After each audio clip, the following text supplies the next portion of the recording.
What is up, Packer fans? Back again. Here we are. It is playoff time. The Packers going to Philly, kind of a round robin. They started the season week 1 against the Eagles in Brazil, so kind of a off-slated, place to play for everybody and kind of a weird game. But the Packers did come away close, obviously losing that week 1 game, but with Jordan Love getting injured, Malik Willis obviously played week 2 and 3 for the Packers, winning both of those games. But for the Packers, week 1 seems like a season ago because it was over, 17 weeks ago now. Packers look a lot different, and the Eagles look much different. They've been playing really well, obviously, on both sides of the ball. Their defense is super hot right now, and then obviously we all know Saquon went over 2,000 yards, was pushing for Eric Dickerson's record, but they sat him last week, and he did not hit the record. So for the Eagles, though, obviously Jalen Hurts, his health, he's been on concussion protocol for a few weeks now. Normally it's about a 7 to 10 day process. He's been out, I think it'll be like 21 days since the injury when game day hits, and he should be good to go. Obviously tomorrow, Wednesday, will be the biggest determinant when it comes to if he is going to be ready to go. He has to hit a few of the protocols. There's like 5 of them along the way, and he has to hit those before he will be eligible to play. But I think he's probably on pace to be ready, and everything should be set for him. Obviously, we will find out more if he's on the practice field Wednesday. Same with all the other guys on the Packers as well. Quay Walker, we're looking to see what happens with him. Evan Williams is a long shot. We'll see what happens with him. And then obviously we all know Christian Watson out for the season with the torn ACL. Bummer to see that. I really like the talent of the kid, but he just cannot stay healthy. And then we all know Jair Alexander also won't play. But for the Eagles, Jalen Hurts, likely he will go. He'll be the starting quarterback. If he can't go, Kenny Pickett might go. We all know Tanner McKee played okay. They also have Ian Book, the player out of Notre Dame. So they have other quarterbacks. I think obviously with Jalen Hurts, banged up a little bit, coming off a concussion, maybe they won't run the ball with him as much. Maybe they'll play a little bit different offense. Something to watch for. But we all know they're going to give the ball to Saquon Barkley behind that amazing offensive line. They have probably the best offensive line in football, along with the Lions top tier as well. But they have Jordan Mailata, and then Dickerson, and then the Jurgens, the guy that came in and replaced Kelsey, at Jason Kelsey, and then they have Mekhi Becton, who's kind of resurrected his career here, and then Lane Johnson, the fixture at right tackle for the Eagles. So what a solid offensive line. I mean, I know more players on this offensive line than pretty much any other one in the league besides Green Bay. So for the Packers, definitely have their work cut out for them on the defensive side of the ball. We didn't get enough pressure on Darnold. We didn't get enough pressure on Goff, and an offensive line like this might be an issue for the Packers getting pressure, but I think and I hope that Halfley can dial some things up. Maybe they won't want to run the ball as much with Jalen Hurts, so that kind of will limit some of their options there. They will be trying to run the ball with Saquon, so if we can stop Saquon, keep him at bay, kind of hold him, to under 100 yards would be amazing, but just don't let him just win the game for them. He did have a pass catch last time that he took down the field, and was pretty dynamic in the pass game for them all season. His reverse hurdle, we all saw that. So Saquon, heck of a season for him. So stopping him is going to be probably the main focal point, especially if Jalen Hurts is hurt a little bit or limited, or just they don't run as much of the quarterback draws or the quarterback design runs as they would have if he wasn't kind of coming back from that injury. So look for A.J. Brown, questionable, coming off an injury as well, but he'll play likely. Devonta Smith, also questionable, coming off an injury, but he will play likely. And then Jahan Dotson, the guy out of that was drafted by the Commanders, but now is with the Eagles. He's a young guy that's kind of still coming up. They still have Dallas Goedert at tight end. So this Eagles team has a lot of firepower. Obviously, A.J. Brown is a huge playmaker. Devonta Smith was the Heisman. He can do it all at wide receiver, a little undersized. So hopefully we can keep Keyshawn Nixon on him, kind of let him run around with him.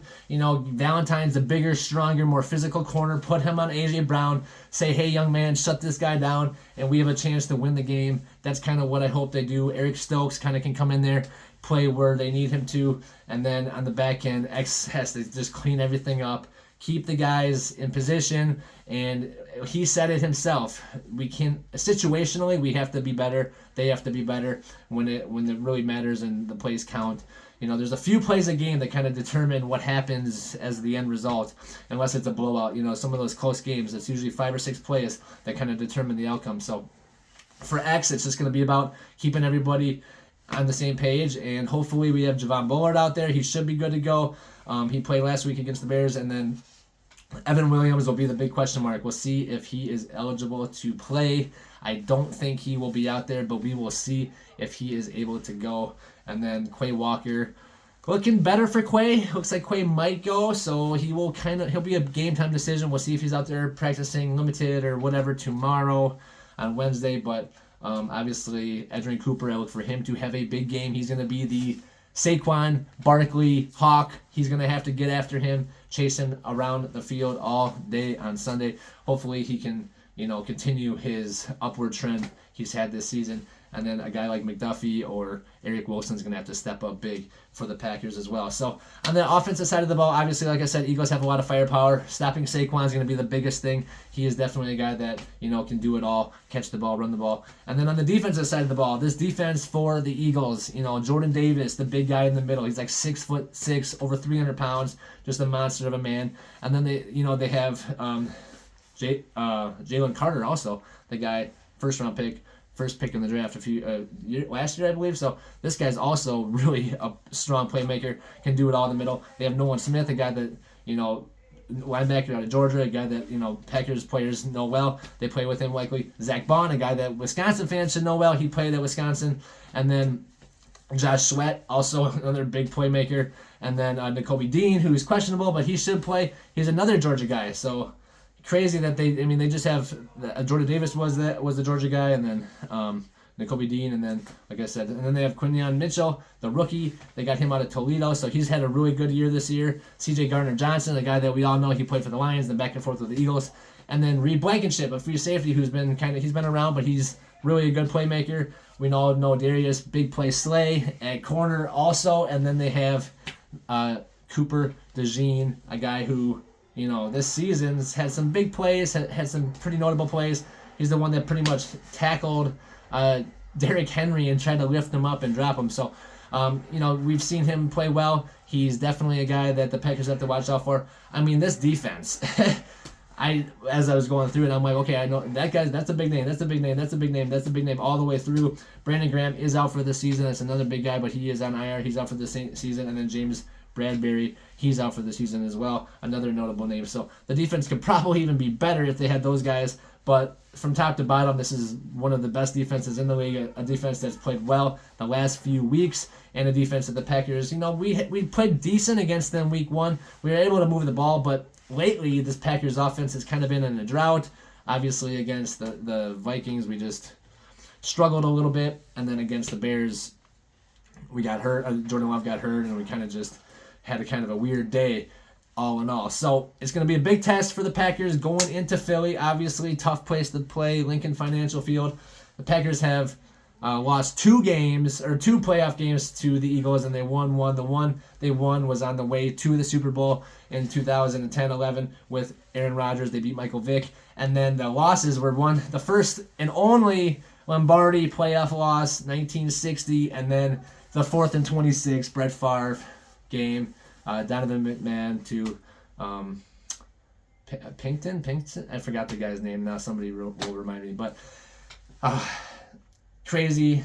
Only 3 playoff games, so this will be the 4th. Packers have to go on the road to Philly. I think they can do it, though. Obviously, Jordan Love, coming off hitting his elbow on... He said it wasn't the helmet, it was when he hit the ground. So, that frozen tundra will catch you sometimes, and I know maybe it was a kind of a multitude thing. So, but he said he didn't have feeling in his pinky or anything, and it didn't really get better after the game. We'll kind of see what happens tomorrow. Hopefully, when they do get to talk to him, he'll say, yeah, everything's good, I'm back, I'm good to go.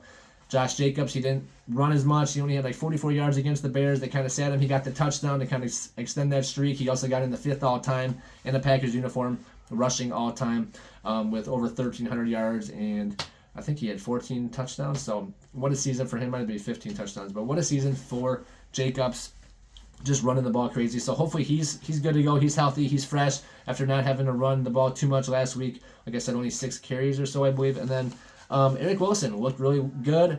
Chris Brooks also looked really good. So hopefully we can run the ball a little bit against this defense, open some of the play action fakes, and just set the tone on offense. Like some of the big games we won, we ran the ball early, we ran the ball often, we ran the ball effectively, we scored points early, and we kind of just got on top of the team, played good defense, and Jordan Love was able to do enough down the stretch to win these games. So that's kind of going to be the formula for beating the Eagles, stopping Saquon, obviously, not letting A.J. Brown and Devonta Smith take over the game. Dallas Goedert's another guy that can really take over a game. So let's just keep these guys in check and then see what happens down the stretch into the second half, keep it close, or just blow them out early and make it a fun game for everybody. So, but for the Green Bay Packers, it's going to come down to the defense.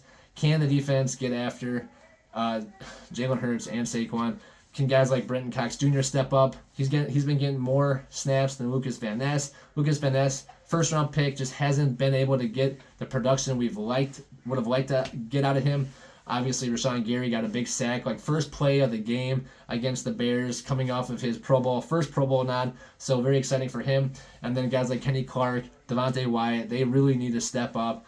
And then I look for, a guy like Aaron Mosby to start making some plays. He was getting some snaps against the Bears, was close on some. So I look for a guy like him to really start stepping it up. And then in the middle, if we get Quay Walker back with Edgerrin Cooper, we should be able to keep Saquon Barkley at bay. I really have confidence in the other guys, McDuffie and Wilson, like I said, but those guys are going to really have their work cut out for them. And then going on to the secondary. Can those guys keep up with this offense? So, like I said, Eric Stokes, Keyshawn Nixon, and Carrington Valentine are going to be the guys that we run with going into this playoff stretch. Jair is out, and it looks like Evan Williams might be out, so we're going to have Javon Bullard back there with Xavier McKinney, who's also coming off his Pro Bowl nod. So very exciting to see. I don't know, how this Eagles offense is going to look with an injured maybe Jalen Hurts coming off of his concussion. Saquon Barkley, they're going to want to feed him the ball out with this big offensive line. So no matter who is at quarterback, they're going to be doing that. So if the Packers can kind of sell out to stop the run, then obviously A.J. Brown and Devonta Smith can get behind them. But if our corners can kind of, keep them at bay, it could be a tight game. And then, like I said, for the Packers offense, just keeping it going with Josh Jacobs. Can we run the football? Can we get Eric Wilson and Chris Brooks in the fold? And then having guys on the offense step up. Romeo Doubs is going to be out there. He did not play against the Bears. He should be good to go against the Eagles this weekend. And then we have, obviously, Jayden Reed. He started out so hot. I think going into week 5, he led the league in receiving yards. I'll have to go back and look at the dates and stats on that. But going into the early parts of the year, he was just tearing it up, on fire, and really kind of cooled off. And lately, he just has not been super effective in the return game or in the pass receiving game or in the running game. We tried that reverse or that end around on a jet sweep on 4th and 3, and he got no yards. And obviously, it's not really his fault, but it's kind of a play design flaw, and we shouldn't run that play there, obviously. But he just has not been effective either way. So I look for him to step up some more. Dontavian Wicks, he really needs to kind of start balling out. This was kind of my thought going into the year, that he was going to step it up and be a guy that we had to be careful we'd lose because he is so good and so talented, and we just don't have room to keep everybody. His season has not gone like that, so I look for him to step up in the playoffs. Obviously, like I said, Dobbs has to step up. Romeo has to step up. But what he did against Dallas last year really shows that Dobbs is set and primed to make big plays when the games matter and when the games count. So I look for that. And then Tucker Kraft. I love watching this guy play, just having him pretty much every time he catches the ball, it looks like he could score. He's so fun to watch. He just breaks tackles. He runs over guys. It's amazing. So keep him going, get him going early and often, kind of set the tone, set the trend with Jacobs and Tucker Kraft. And then, Luke Musgraves is definitely a guy that can get going and get open, and a 6'6" target that can run. He's been injured. He caught some balls last week against the Bears. I look for him to kind of keep going and kind of accelerate his role. And he's a guy that the Packers drafted to be the starting tight end. So if he can kind of get into that fold again and kind of get into that playmaking ability that we know he has, we can have a really dynamic tight end duo in the middle going along with our wide receivers. Again, Watson out for this season, ACL. It's going to be 8 to 10 months probably before we see him again. And I know these young guys heal fast, and he's definitely a freak of nature, so maybe he'll be back sooner and running and practicing a little bit sooner, especially with modern medicine the way it is. But I feel for the guy. Next year is a career year, or a contract year for him, and so he's going to really have to figure it out, and hopefully the Packers can figure out a way to keep him and the rest of the guys. But I feel like one of these receivers or two of them are going to be expendable as these contracts start to fade. We're going to figure out who we want to keep and who might be gone. Dobbs, I think they want to keep if he's able to stay healthy. Watson just is not able to stay healthy. But for the Packers, keep it going. Got to shout out my guys up front again. Rasheed Walker playing great at left tackle. Who would have thought? 6th or 7th round pick out of Penn State. This guy is the starting left tackle for the Green Bay Packers the whole 2024 NFL season. Then left guard, Alkin Jenkins played amazing. I thought he was going to be Pro Bowl nodded again, but other guards in the league got voted over him, but I really liked what Jenkins did this year. Josh Myers really has stepped up at center. He's a guy that just has everybody's back when it comes to the team, and he's just a really good dude and a guy that's really elevated his play from last year to this year and just been a solid guy in the middle there. And then obviously right guard, Sean Ryan, a guy who I thought would be really good coming out of UCLA. He was rated the best blocking guard or blocking offensive lineman in football coming out of college, and so it took him a little while to get into shape and kind of learn the playbook and get everything figured out, but now he's really a great player at that right guard position. And then Zach Tom at right tackle, he's played really well since taking over and just kind of really solidified himself at that right side. So for the Packers, though, it's going to come down to, can we block up front? Can we get some time, create some lanes for Josh Jacobs, give Jordan Love some time? He didn't have a lot of time last week, and just really play this Packers team or Packers game. I think, if we play our game, run the ball, kind of set the tone. Jordan Love is hot on fire. He's got to get on fire. He's been really cold as of late. He knows that. He said he's just been inefficient and inconsistent for the most part. And so for the Packers, it's going to come down to, can he be consistent? Can we run the football? And can we stop the run? Can we stop that Saquon train behind that big offensive line? I think the Packers can do it. It's going to be a tough game, but go Pack, go. Thank you guys for watching. Don't forget to like and subscribe. Peace out. See you guys next time. Hopefully the Packers win this one and we can go on to Detroit, because I feel like we can beat Detroit in Detroit. They're hurt and, they're playing okay and playing well, but I feel like we can get them. It's tough to beat a team 3 times in 1 year. So let's get past Philly, beat these Eagles, and then go on to Detroit and then see what happens. So peace out, guys. Thanks again for watching. Go Pack, go.